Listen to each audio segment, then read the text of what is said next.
આપણે આગળના ભાગમાં જોઈ ગયા કે આદિ માનવે પોતાના જીવનની સફર કે એક જગ્યાએથી બીજી જગ્યાએ ભટકવું, તો કે શા માટે એક જગ્યાએથી બીજી જગ્યાએ ભટકવું? તો કે ખોરાકની શોધમાં એક જગ્યાએથી બીજી જગ્યાએ ભટકવું એ એમની શું હતી? આખો દિવસની જીવનશૈલી, દિનચર્યા, અથવા તો ખોરાક માટે પ્રાણીઓનો શિકાર કરવો અને વનસ્પતિ, ફળ, કંદમૂળ. હવે એ સમયે પણ એને કઈ વનસ્પતિ ખાવામાં ઉપયોગમાં લઈ શકાય અને કઈ વનસ્પતિ ખાવામાં ઉપયોગમાં ન લઈ શકાય એની પણ એને સમજ હતી નહીં. આથી ઘણી વખત એમનું મૃત્યુ છે એ પણ થઈ શકે. અને એ પોતે એ સમયે પણ ઓજાર એટલે કે સાધન, હથિયાર એ પ્રાણીઓને મારવા માટે અથવા તો પ્રાણીઓની ચામડી છે એ ઉખેડવા માટે શું કરતા? તો કે પથ્થરોના ઓજારોનો ઉપયોગ કરતો. બરોબર છે. ત્યાર પછી એ જે કાંઈ એની જીવનશૈલી હતી એને શું કહેવાશે? તો કે શિકાર કરવો અને એકઠું કરવું, ભેગું કરવું. બરોબર. એ સમયે એ એક સ્થળે સ્થાયી, તો કે કયા સ્થળે? તો કે નદી કિનારાના વિસ્તારો છે એમાં એ વધારે રહેવાનું પસંદ કરતો. શા માટે? તો કે એ સ્થળેથી એને લાકડું, પાણી અને પથ્થરો છે એ વધારે અને સરળતા પ્રમાણમાં સરળતાથી મળી શકે.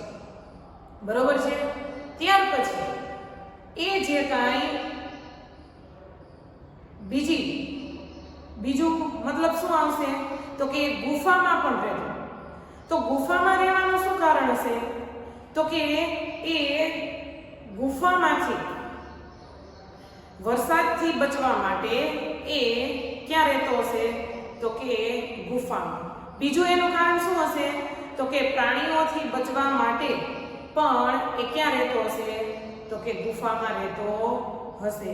આમ એના બે કારણ હોઈ શકે કે વરસાદથી રક્ષણ મેળવવા માટે અને જંગલી પ્રાણીઓથી બચવા માટે એ પ્રાકૃતિક ગુફાઓનો ઉપયોગ કરતો હશે. તો એની ગુફાનું એક નામ આપણે જોઈએ તો મધ્યપ્રદેશમાં આવેલી ભીમબેટકા. બરોબર છે. ત્યાર પછી 500 જેટલા ચિત્રો મળી આવ્યા છે ગુફામાંથી. એને લીધે પણ આપણને ખબર પડશે કે એ સમયે આદિમાનવ છે એ પોતે ગુફામાં વસવાટ કરતો હશે. હવે આપણે આગળ જોશું અગ્નિ અને ચક્રનો ઉપયોગ અને શોધ. બરોબર. આગળ આપણે જોઈ ગયા કે ઓજારોની એમણે શોધ કરેલી, પ્રાકૃતિક ગુફામાં તેઓ વસવાટ કરતા અને પ્રાકૃતિક ગુફામાં રહી તેઓ પોતે શું કરતા? તો કે ચિત્રો. બરોબર છે. અને આખો દિવસ શિકાર અને ભેગું કરતા. ત્યાર પછી આવશે તો કે અગ્નિ અને ચક્ર. અગ્નિ અને ચક્રની શોધ છે. બરોબર છે. એ એમના જીવનની એક ક્રાંતિકારી શોધ કહેવાય છે કે એણે સૌ પ્રથમ એ અગ્નિ અને ચક્રની શું કરી હતી? તો કે શોધ કરી હતી. તો કે એવા આપને અવશેષો છે એ ક્યાંથી મળી આવ્યા છે અને કેવી રીતે ખબર પડશે કે તેમણે અગ્નિની શોધ કરેલી? તો કે દક્ષિણ ભારતના એટલે કે ભારતનો નીચે ભાગનો છેડો. બરોબર. કયું સ્થળ હશે? તો કે કુર્નુલમાં મળી આવેલા આદિમાનવોના રાખના અવશેષો.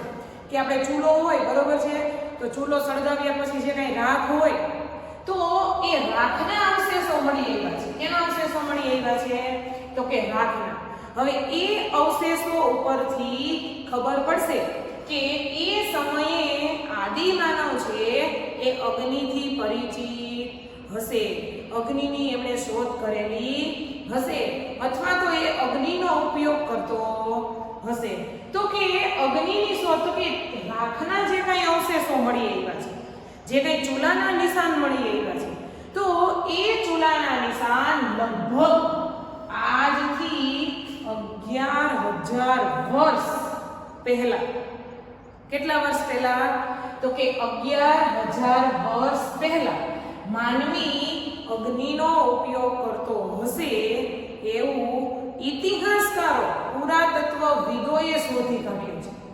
કે ભાઈ જે કાંઈ રાખના અવશેષો આપણે મળી આવ્યા છે, તો રાખના અવશેષો ઉપરથી આપણને એટલી સમજ છે કે આદિમાનવ છે એ કેનો ઉપયોગ કરતો હશે? તો કે અગ્નિનો, ચૂલાનો ઉપયોગ કરતો હશે. પરંતુ એ રાખના અવશેષો છે એ આશરે કેટલા હજાર વર્ષ પહેલા? તો કે 11,000 વર્ષ પહેલા માનવી અગ્નિનો ઉપયોગ કરતો હશે એવું કોણે શોધી કાઢ્યું છે? તો કે ઇતિહાસકારોએ, અથવા તો આપણે એને બીજું શું કહીશું? પુરાતત્વવિદો. ત્યાર પછી અગ્નિનો ઉપયોગ એ એમના જીવનમાં કઈ? તો કે ક્રાંતિકારી પરિવર્તન. ક્રાંતિકારી પરિવર્તનનો મતલબ શું થશે? આગળ જોશું આપણે કે એ ઉપયોગ છે, એ અગ્નિની શોધ છે, એ એમના જીવનમાં ક્રાંતિકારી પરિવર્તન તરીકે ઓળખવામાં આવે છે. કેમ? તો કે એના જીવનની પહેલી જે કંઈ ટૂંકમાં એની પહેલું જે કંઈ જીવનચર્યા હતી, આખો દિવસની દિનચર્યા હતી, એમાં શું હતું કે જે કંઈ માંસ કે કંદમૂળ કે ફળ કે ફૂલો કે જે કંઈ વનસ્પતિ એને મળતું એ શું કરી જતો? તો કે પોતે ખોરાકમાં ઉપયોગ કરતો. પરંતુ અગ્નિની શોધ પછી એવી સમજ પડે છે કે અગ્નિની મદદથી એ માંસ એ છે એ શેકીને ખાઈ શકતા. એટલે કે એ ખોરાક છે ને એ કાચો નહીં પરંતુ પકવીને જમતો હશે.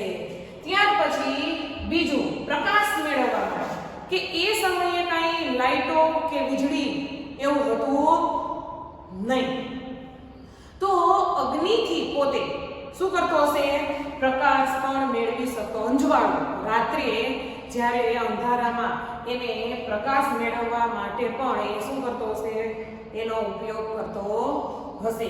ત્યાર પછી ત્રીજું, તો કે જંગલી પ્રાણીઓથી રક્ષણ, કે જંગલી પ્રાણીઓને એ જે કંઈ સળગતું લાકડું કેવું હશે તો એનાથી જંગલી પ્રાણીઓ છે ને એ ડરશે.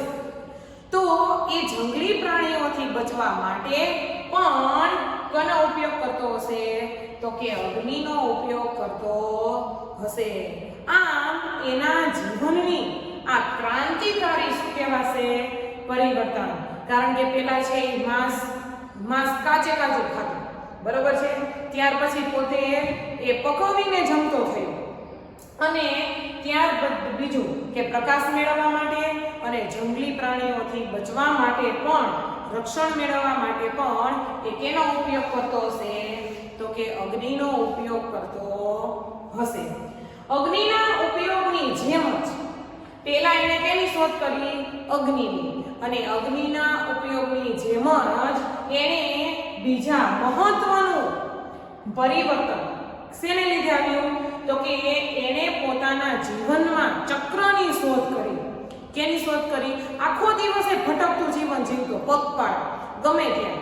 આપણી જેમ કંઈ સમાજમાં કે નાના ગામમાં એવી રીતે વસવાટ કરતા નહીં, પરંતુ એના જીવનનું એક મહત્વનું પરિવર્તન, એ પરિવર્તન કયું આવશે? તો કે એના જીવનમાં એને કેની શોધ કરી? તો કે ચક્રની. બરોબર? એટલે ચક્રને એના જીવનના પરિવર્તન લાવનારું શું કહેવાશે? માધ્યમ. બરોબર છે? કે એમના જીવનમાં, આદિમાનવના જીવનમાં પરિવર્તન લાવનારું માધ્યમ હતું બીજું કયું? તો કે ચક્રની શોધ. તો કે એ સમય એ ચક્ર છે એ કેમાંથી બનાવતા હશે? તો કે લાકડાના થડ, લાકડાના જે થડ હોય એ થડ, ટૂંકમાં લાકડામાંથી, પછી અથવા તો જાડા લાકડામાંથી, અને તેઓ આ ચક્ર બનાવતા હશે. બરોબર? આપણને આપણે જોજો જૂના પુરાણા જે ગાડા હોય ને એમાં આવા પ્રકારના ચક્ર હતા.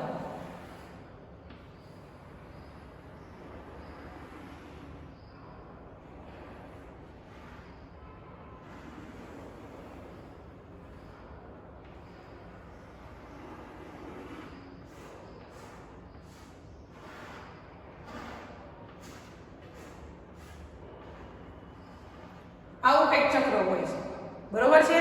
તો એ પોતે આ ચક્રની શોધ કેવી રીતે કરી હશે? તો કે લાકડાના થડ અથવા તો જાડા લાકડામાંથી તેઓ, કારણ કે એ સમયે મોટા ભાગે શેનો ઉપયોગ કરતો? તો કે પથ્થરો, લાકડા, બરોબર છે, અને અથવા તો એ પ્રાણીઓના હાડકામાંથી શું બનાવતો? ઓજારો બનાવતો. તો એવી રીતે એણે લાકડામાંથી આ ચક્ર બનાવતા એ શીખ્યા હશે. બરોબર? આગળ હવે આપણે જોશું બદલાતું પર્યાવરણ, કે એમના જીવનનું પહેલું પાસું, એટલે કે 11,000 વર્ષ પહેલા કેવી પરિસ્થિતિ હતી? તો કે ભટકવું, બરોબર છે, ત્યારબાદ કાચું માંસ અથવા તો કોઈ પણ વનસ્પતિ ખોરાકમાં લેવી, બરોબર છે, ત્યાર પછી ધીમે ધીમે એ નદી કિનારે વસવાટ કરતો હતો અને એના જીવનમાં બે ક્રાંતિકારી પ્રવૃત્તિ કઈ આવશે? તો કે અગ્નિની શોધ અને બીજું આવશે ચક્રની શોધ. અને આ બે ક્રાંતિકારી પ્રવૃત્તિથી એમના જીવનમાં એક નવું જ પરિવર્તન આવ્યું કે ભાઈ પોતે જે કંઈ કાચું માંસ ખાતો એ કેવી રીતે ખાવા લાગ્યો? તો કે પકવીને જમવા લાગ્યો, બરોબર છે.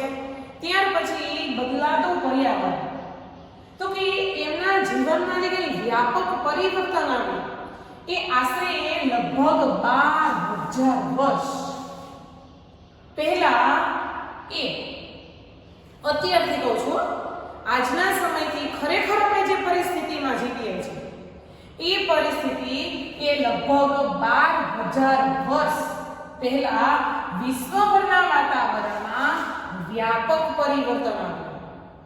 અત્યારે આપણે જે કંઈ ખેતી કરીએ છીએ, જે કંઈ ઓજારો વાપરીએ છીએ, એ જે કંઈ ટેકનોલોજી છે, કે લોકોની જે કંઈ જીવનશૈલી છે એ આશરે 12,000 વર્ષ પહેલા જ છે.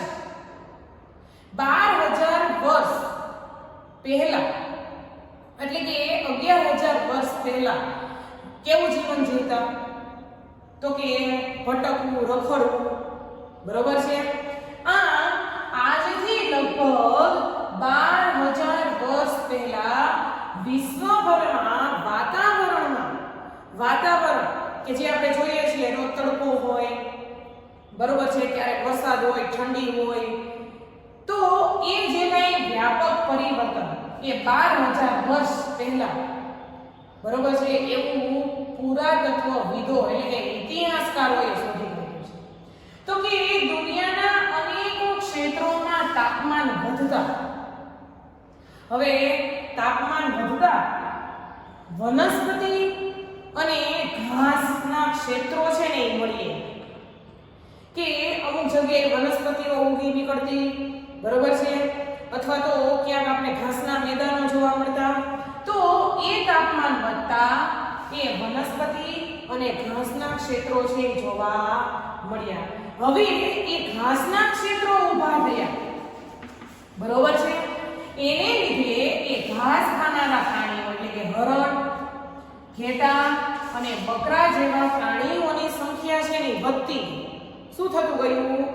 કે હરણ, ઘેટા અને બકરા એવા પ્રાણીઓની સંખ્યા છે એમાં શું જોવા મળ્યો?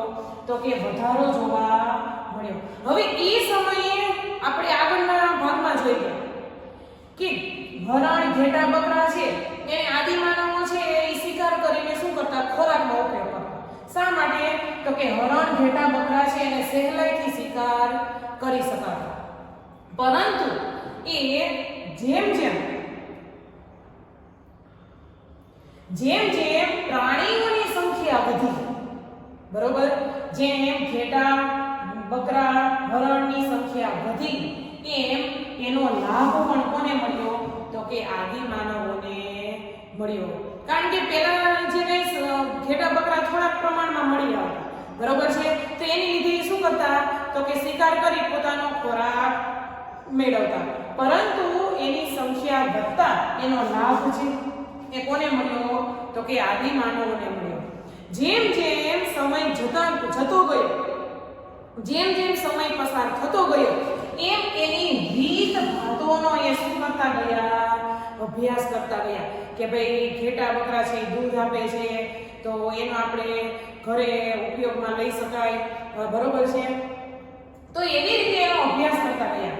એમ એની માનસિક શક્તિ કે માનસિક જે કાંઈ બુદ્ધિ એનો પણ શું થવા લાગ્યો? વિકાસ થવા લાગ્યો, બરોબર છે? હરણ છે એ હરણની ચામડીને પોતે શું કરતા? તો કે પોશાક તરીકે ઉપયોગ કરતા, પોતાના શરીરને ઢાંકવા માટે. પરંતુ આમ જેમ જેમ એની સંખ્યા વધતી ગઈ એવી રીતે એનો લાભ પણ મળ્યો, એની રીતભાત, એની જે કાંઈ ઘેટા બકરાની રીતભાત એનો પણ એને અભ્યાસ કર્યો અને એમાંથી પોતાની માનસિક શક્તિ એટલે કે એનો પણ શું થયો? વિકાસ થયો. હવે એ સમયે જે કાંઈ તાપમાન વધતા, એ તાપમાન વધતા વાતાવરણમાં જે કાંઈ પરિવર્તન આવેલું, શું પરિવર્તન આવેલું? તો કે તાપમાનમાં વધારો થયેલો. તો એ પરિવર્તનને કારણે જે કાંઈ ઘાસ અને વૃક્ષો એ વનસ્પતિ જે કાંઈ ઉગી નીકળતી, બરોબર છે? જો કે વરસાદ પડે અને પછી તડકો પડે તો એ ઘાસ છે શું થશે? ઉગી નીકળશે, બરોબર? તો એ જે કાંઈ પરિસ્થિતિ હતી એની સાથે સાથે ઘણી વખત ઘઉં એવા અન્ય બાજરો ઘણા બધા એવા ધાન્ય છે ને, ધાન્ય એટલે અનાજ. શું કહેવાશે? ધાન્ય એટલે અનાજ. તો એ અનાજ પણ એ ઉગી નીકળતું અને એ આદિમાનવ છે એ ધાન્યના સંપર્કમાં કે એને પોતાની માનસિક વિકાસ તો એને સમજ પડવા લાગી કે ભાઈ આ અનાજ છે એ પોતે ખાઈ શકે. હવે એ સમયે ઓજારોનો ઉપયોગ કરતા, પણ ઓજારો કેવા? તો કે પથ્થરોના બનાવતા.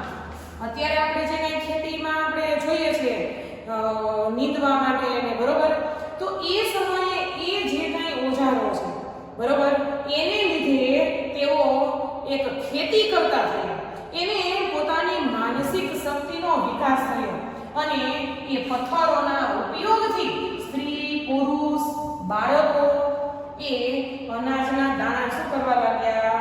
તો કે એકત્રિત એટલે કે ભેગું કરવું, તો કે એ અનાજના દાણા ભેગા કરવા લાગ્યા અને અમુક કુતૂહલ વૃત્તિથી કે ઘણી વખત એ દાણા છે, બરોબર, કુતૂહલ વૃત્તિ કે ઘણી વખત દાણા છે કે પડી જતા અથવા તો થોડા ઢોળાઈ જતા, બરોબર છે, અથવા તો જમીન ઉપર જે કાંઈ પથરાઈ જતા, વેરાય. તો એ અનાજ છે એ ચોમાસામાં ફરીથી શું થતું? ઉગી નીકળતું. તો એની માનસિક શક્તિનો પણ શું થયો? તો કે વિકાસ થયો અને ધીમે ધીમે તેઓ જાણતા થયા કે આ અનાજ જો જમીનમાં વાવવામાં આવશે તો એ અનાજ તરીકે ઉગી નીકળશે. આમ ધીમે ધીમે 12,000 વર્ષ પહેલા ભારતમાં કૃષિની શું થઈ? તો કે શરૂઆત થઈ અને કૃષિની શરૂઆત થતા આદિમાનવ છે એ પણ શું કરતો થયો? તો કે ખેતી કરતો થયો, બરોબર?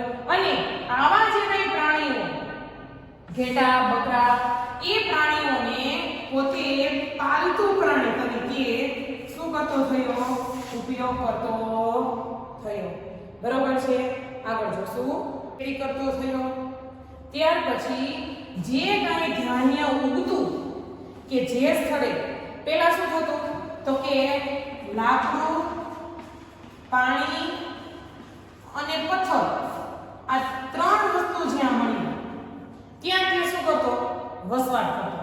પરંતુ હવે જ્યાં ધાન્ય ઉગતું એની આસપાસ પોતે ગારા, માટી અને ઘાસના મકાનો બનાવવા લાગ્યો, ઝૂંપડી છે, બરોબર છે? એટલે એ ગારા, માટી અને ઘાસના મકાનો છે એ બનાવી પોતે ત્યાં શું કરવા લાગ્યો? વસવાટ કરવા લાગ્યો. હવે એ સમયે તમને ખબર કે આ પ્રકારના એ મકાનો છે એ પોતે શું કરતો? તો કે બનાવતો,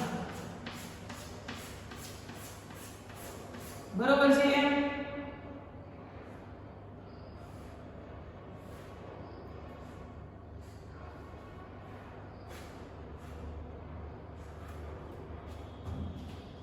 તો એ ધીમે ધીમે એનું જે કાંઈ ભટકતું જીવન હતું એનો શું આવી ગયો? અંત. કે પોતે ક્રમશઃ રોજ આખો દિવસ શું કરતો? ખોરાકની શોધમાં ભટકતો અને એને બદલે એના એક જીવન એટલે કે સ્થાયી જીવનની શું થઈ? તો કે શરૂઆત થઈ. આ સ્થાયી જીવનનો પ્રથમ સાથીદાર કે તે પોતે પ્રાણી પશુઓને સમજતો ઓળખતો થયો. બરોબર છે? ધીમે ધીમે પ્રાણીઓને પણ ઓળખતો થયો અને વનસ્પતિ એને પણ ઓળખતો થયો કે કઈ વનસ્પતિ ખવાય, કઈ વનસ્પતિ ન ખવાય, કયા પ્રાણીઓ છે એ જંગલી પ્રાણીઓ, કયા પ્રાણીઓ છે એ પશુ પ્રાણીઓ એટલે કે પાલતુ પ્રાણીઓ છે, એની પણ એને માનસિક વિકાસ કે એને પણ એની સમજ ધીમે ધીમે પડવા લાગી. અને એ જ્યારે એક સ્થળે એ વસવાટ કરતો થયો અને પ્રથમ સાથીદાર એટલે કે મિત્ર એનો કોણ હતો? તો કે કૂતરો. બરોબર? અને ત્યાર પછી એ ઘેટા બકરા, ગાય ભેંસ, ભૂંડ જેવા પશુઓથી પરિચિત હતા. આ પહેલા શિકાર કરતો, પછી એને શું થયું? તો કે એ પાળતો થયો. આથી પરિચિત હતા અને ધીમે ધીમે સાથે એને શું કર્યું? સમાયોજન શરૂ કર્યું કે શિકાર કરવાને બદલે પોતે એની સાથે રહેતો થયો. પોતે પશુઓ છે એને ઘરે શું કરતો થયો? પાળતો થયો. આવા પાલતુ પ્રાણીઓ એટલે કે આવા પાલતુ પશુઓ છે એને પોતે શિકાર કરવાને બદલે જે જંગલી પ્રાણીઓ છે એ ખાઈ ન જાય એટલા માટે આદિમાનવ છે એ આવા પશુઓનું શું કરતો થયો? તો કે રક્ષણ કરતો થયો. એને શું કહેવાશે? સમાયોજન. બરોબર છે? આમ ખેતીની સાથે સાથે પશુપાલનમાં પણ એ જોડાયો. હવે ખેતી તો કરતો જ પણ સાથે સાથે જે ગાય, ભેંસ, બળદ એનો એ પશુપાલનમાં જોડાયા, એનો પણ એ ઉપયોગ કરતો થયો. અને પશુઓનો ઉપયોગ એ શેના માટે કરતો હશે? તો કે દૂધ માટે પણ કરતો હશે. એની સંશોધન એ હજી પણ શરૂ થઈ રહ્યું છે. બરોબર? કારણ કે દૂધ છે એને કોઈ એવા અવશેષો મળવા શક્ય છે. બરોબર? હવે અનાજ છે, સમજી લો, અનાજ છે એ ઉગી નીકળે છે અથવા તો એ ઉગી નીકળશે એનો ફરીથી ઉપયોગ કરશે અને ખોરાકમાં ક્યાંક ઉપયોગ કરશે. પરંતુ જે સડી ગયેલા અથવા તો બળી ગયેલા જે અનાજના દાણા છે એ જે તે સ્થળે પડ્યા હશે તો એ ઉગી નીકળશે નહીં. તો એવા અનાજના દાણા મળી હશે તો એના ઉપરથી આપણને ખબર પડશે કે એ સમયે આદિમાનવ છે અનાજનો ઉપયોગ કરતો હશે અને ખેતી પણ કરતો હશે. બરાબર? અને એ અનાજ છે એ પકવીને પણ જમતો હશે. એવા પ્રકારની શોધ છે એ કરી શકાય. પરંતુ એ ઘણી બધી કે એના જીવનમાં સ્થાયી જીવન પછી પણ ઘણા બધા એવા પરિવર્તનો આવ્યા કે ભટકતા જીવનનો એનો શું આવી ગયો? તો કે અંત આવી ગયો અને પોતે એક સ્થળે સ્થાયી વસવાટ કરવા લાગ્યો. પ્રાણીઓને પાળતો થયો, પશુઓને પાળતો થયો અને એવા પોતાનો મિત્ર કોણ? તો કે કૂતરો. બરોબર? અને ત્યાર પછી એવા પશુઓ છે કે જે પાળતો તો થયો પણ સાથે સાથે સમાયોજન કે પોતે શિકાર કરવાને બદલે એ પોતે પ્રાણીઓથી શું કરવા લાગ્યો? એમનું રક્ષણ કરવા લાગ્યો. પોતે સાથે રહેવા લાગ્યા અને ધીમે ધીમે એ પશુપાલન સાથે જોડાયા. બરોબર છે? આગળ જોશું આપણે